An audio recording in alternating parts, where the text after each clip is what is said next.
It's my feel-good breakfast show.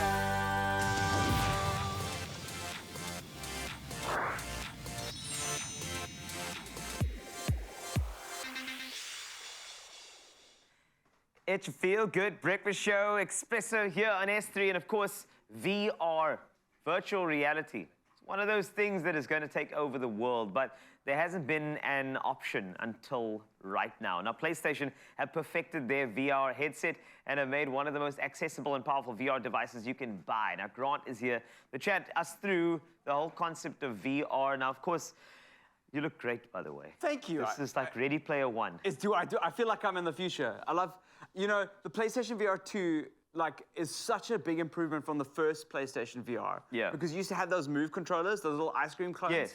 Now we've got these Ready Player One controllers, right? That's what's making it work. That's the one. Yeah, and It's a much better headset, an infinitely better headset actually. 110-degree field of view, so completely covers your peripheral vision.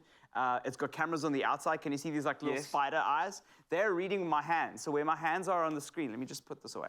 So where my hands are on the screen, they're reading them. Can you see? If I go like this, back and forth, or whatever the case is, it works. And it's got a higher refresh rate and HDR. So the blacks look really black. And then you can see at the back here, it's got headphones that are kind of built into it. You can remove them, so you can put your own headsets on. I got you. But these are pretty sufficient, I must say, and they're a little bit more agile than ones of the past. So for those who've been under a rock and don't understand virtual reality, yes. Let's break it down for those individuals. What is virtual reality?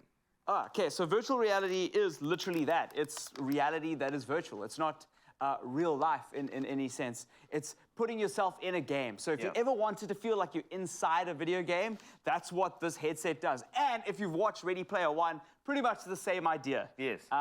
So you put this on, some games are compatible with it. Gran Turismo 7 has just got an update. Nice. We're going to be checking out this particular game. This is Horizon Call of the Wild, and there's a new Star Wars game as well. That all take advantage of VR and put you in that experience. Now, it's not just games. Yeah. There are all these other amazing experiences that you can do. There's ones that help you with fear. There's one game called Arachnophobia, where you sit at a table. You know what phantom limb syndrome is? No, what is that? So it makes you feel like your limb is there when it's not. Oh. So there'll be games where you put your hands on a table, sit at a table with VR. Yeah. And a spider will crawl across your hand in the game, but it feels kind of like it's happening because you're sitting there watching it happen. And these games help us do things that we wouldn't be able to do necessarily in the real world, but help us overcome certain things. There's one fear of heights where you have to walk tightrope between two buildings. And there's another one that I really enjoy called kayak, which is literally you just going in a kayak, but in places you probably would never be able to go to, like the Antarctic or the Northern Lights. And you can just transport yourself to these experiences. That's fantastic. Right?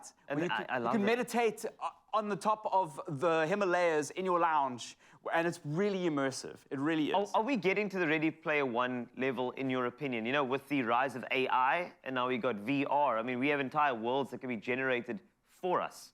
So, are we getting there? Are we getting to that level? Look, those two things combined in the next 10 years, that's not too far off.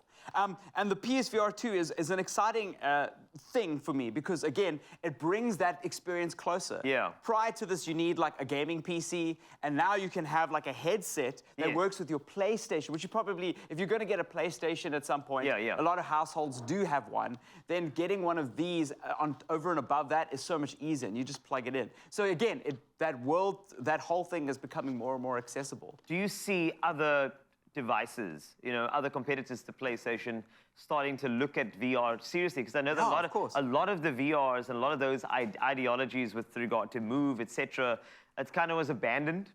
And now that this is such a big thing, are you going to see more and more of these coming through? Definitely. I think there's a lot of game developers making this. You get a device called Oculus that's made by Facebook. That's obviously PC related. They want you to do meetings and so on in virtual spaces. Yeah. Go to lessons and classes in virtual spaces. You don't have to leave your house. And yeah, it is an expensive, right now it's very expensive to get there. Cool. I think this is the most accessible. If you want to experience VR, there are places that you can go. Nice. There's Virtual Portal Cafe in Cape Town. where you can go and just put on a headset and give it a go for like an hour and see what VR is like and see if it's for you.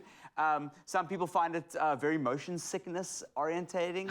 So like you feel like you're like out of there. So it's not necessarily for everybody, but I think that a lot of people want you to experience that. Imagine you could buy front row seat tickets to an NBA game. And you can, wherever that 3D camera is, wherever you're sitting, you can partake in that NBA experience, right? Come on. Imagine what that would, like, it's mind-blowing what is possible with VR. And the fact that PlayStation have released this, I'm very excited about, and I'm really excited to show you some of the games shortly. Well, we will be going through all of those games as well. I mean, VR is here, AI is here, Expresso is here, and Grant is here to make sure that we get through every single bit and facet of these things as we play along. But the thing is, the one thing I can't do virtual reality is cooking. I like tasting stuff. Here's Graham.